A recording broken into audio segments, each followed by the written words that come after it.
Chers investisseurs, bonjour, j'espère que vous allez bien. Je suis ravi de vous retrouver aujourd'hui pour ce tout nouvel épisode de la Minute Con. Et comme vous le savez, la Minute Con, c'est l'occasion pour nous de nous poser sur des sujets qui nous intéressent en matière d'immobilier, d'investissement locatif, de finances personnelles. Et c'est l'occasion pour moi de répondre à vos questions que vous me posez sur LinkedIn. Donc si jamais vous voulez me poser des questions, n'hésitez pas, avec grand plaisir. Loïc Audet, A-U-D-O-T, et sur Instagram, Loïc-OD. Pourquoi calculer la rentabilité de son projet ? Tout simplement afin de vérifier la viabilité du projet avant la visite. À la différence d'un achat d'une résidence principale où l'affect, le subjectif, les coups de cœur l'emportent souvent, votre objectif à ce stade-là, c'est bien de vérifier avant visite que votre potentiel projet correspond à vos objectifs. Pour mettre tout le monde d'accord, il est important de rappeler qu'il n'y a pas de bonne, mauvaise ou très mauvaise rentabilité dans l'investissement locatif. Néanmoins, si votre projet est de scaler, c'est-à-dire vous constituez un patrimoine solide sur le long terme, un premier achat réussi et rentable sera primordial. Maintenant, on peut parler des grands principes du calcul de rentabilité. Alors pour faire simple, il s'agit simplement d'un ratio entre d'un côté des gains et de l'autre côté des dépenses, et ça, c'est exprimé en pourcentage. Donc les gains correspondent naturellement au loyer net encaissé, c'est-à-dire au loyer minoré de certaines charges. Je pense notamment aux charges de copropriété, à la taxe foncière, etc., etc.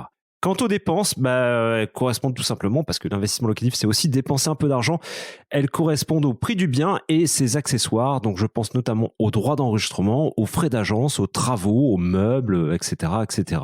Si je divise alors les gains annuels par les dépenses, on obtient un ratio compris entre 0 et X% qu'il nous faudra interpréter. Comme le soulignait l'auditeur, il existe différents types de rentabilité et pour être clairement honnête, il existe autant de rentabilité que d'acteurs d'investissement immobilier et il est effectivement souvent difficile de s'y retrouver. Néanmoins, je distingue quand même 3 méthodes majeures, donc notamment la rentabilité brute, qui est l'aile la plus basique mais aussi la plus imprécise. Elle consiste à diviser simplement le loyer annuel charges comprises par le prix du bien. Alors cette méthode, elle est souvent utilisée par les agents immobiliers et les non-spécialistes de l'investissement ou même les promoteurs. Naturellement, la rentabilité est facialement excellente puisque rien n'est pris en compte. À mon sens, cette méthode ne vaut pas grand-chose, dans la mesure où la vraie rentabilité variera du simple au triple en fonction d'autres paramètres. La rentabilité nette, ma favorite, la plus réaliste, la plus pratique. Il s'agit de la même base de calcul, mais on va plus loin dans le détail. Au loyer charges comprises, on retire les charges de copropriété et la taxe foncière. Au prix d'achat du bien, on rajoute les dépenses. Je pense aux frais d'agence, droits d'enregistrement, travaux mobiliers. Et toutes ces données, l'avantage, c'est qu'elles sont compilables et ou estimables avant une visite. À mon sens, c'est la meilleure méthode de calcul qui vous permettra de vous donner une idée avant de visiter. Et enfin, la rentabilité net, la vraie de vraie. Alors, elle a un inconvénient, c'est qu'elle n'est pas calculable réellement avant que le projet prenne vie. Je m'explique. Dans les faits, il s'agit du même calcul que la rentabilité nette auquel on retranche l'intégralité de toutes les charges possibles et imaginables. L'assurance propriétaire non occupant, donc la PNO, les forfaits d'entretien, le remplacement à terme du mobilier, le potentiel abonnement Internet, la clé, etc., etc. Il sera réellement difficile de connaître à l'euro près toutes ces petites dépenses en amont. Vous l'avez compris, à mon sens, la rentabilité nette est la plus fiable et la plus réaliste. Penchons-nous alors sur la méthode de calcul de la rentabilité nette. Alors là, il va falloir être ultra attentif. J'ouvre la parenthèse. Donc, le loyer, charges comprises annuelles, moins les charges de copropriété ou les charges courantes, moins la taxe foncière. Je ferme la parenthèse et tout ça, je le divise par le prix du bien, plus les frais d'agence, plus les frais de notaire, les travaux et le mobilier, l'ensemble multiplié par 100 pour avoir un pourcentage. Cela me donne un résultat qu'il me faut maintenant interpréter.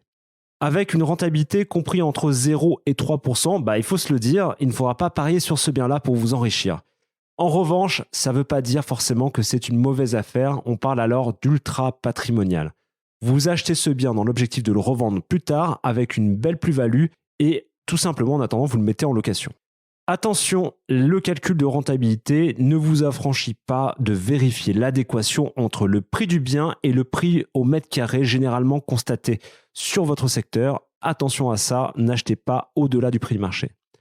Entre 3 et 6%, félicitations, vous êtes dans la bonne moyenne. Votre effort d'épargne sera très faible, voire inexistant. Si vous mettez un apport conséquent, c'est tout simplement ce qu'il y a de plus raisonnable. À partir de 6,2%, votre projet est en principe autofinancé à 100%, c'est-à-dire que vos revenus couvrent l'intégralité de vos mensualités du crédit. Attention, encore une fois, beaucoup d'attention, désolé. Lors de votre calcul de rentabilité, vous allez vous rendre compte qu'en jouant sensiblement sur certaines variables, notamment le loyer ou les charges de copropriété ou la taxe foncière, votre rentabilité va beaucoup bouger. Il faudra veiller à ce que la demande locative soit là. Donc, vérifiez la demande locative sur les sites d'annonces en ligne, notamment, pour vérifier que vous êtes bien dans le vrai. Entre 7 et 10%, votre projet dégage un cash flow positif. Tous les mois, vous observez un reliquat sur votre compte bancaire. Et généralement, ce type de rentabilité n'est atteignable qu'en optimisant votre stratégie locative. Je pense notamment à la colocation, à la division ou à la location saisonnière. Dans tous les cas, en n'étant pas sur le marché classique, vous augmentez certes vos revenus, mais vous prenez plus de risques. C'est ce qu'on appelle l'aversion au risque. Et enfin, au-delà de 10%, vous prenez de plus en plus de risques. Et là, on peut se poser des questions. Serez-vous prêt à assumer ce type d'investissement sans vous faire accompagner ? Si le calcul, c'est pas votre truc, je mets gratuitement à la disposition des auditeurs de Club Deal mon simulateur personnel permettant de calculer une rentabilité nette en 2 minutes. Le lien est dans la description.